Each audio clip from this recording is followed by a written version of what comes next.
Bismillahirrahmanirrahim. Dan awal öz taraftarlarıma selamet Ramazan takdim ediyorum. Kemarin kediyorken khususan mütedeyyin bilçinağa selamet Ramazan takdim ediyorum.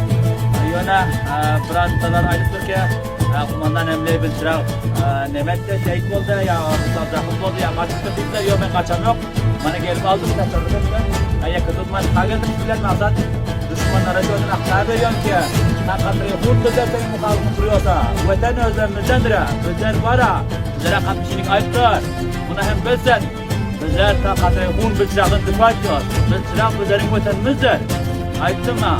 İnşallah merdimi bilçirağa ben vaade veriyorum inşallah Sayın fırsatta yine hem namazı İd-i kurbanı inşallah Mescid-i Cami bilçirağda İnşallah okuyoruz Okuyoruz mu oğlum?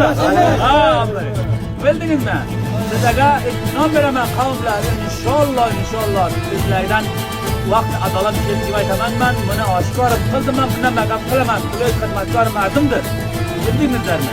Maksat tarifleri aktar verin şuradan yine bizlerim aytmasın ki karşınızda size kaçtı yani 80 sualıkta ovalin kumandan emriyemen ki salat açtı bile gönlüm düşmana darbe var dedi be avvalin kumandan aslında 80 ülkeleri Afganistan, Salahu, Tecrat, Partilerden bütün Allah Süleyman'ı ve Fatih'le Amyal İman, Kaya Kadınlar'la İkbir'de tasarımcıda bu Kaç göz saati Kemete Kadınlar'la Dubaca, Ruzi'yle taş Kırpilme uçuma mamardımıyla İnşallah emriyoruz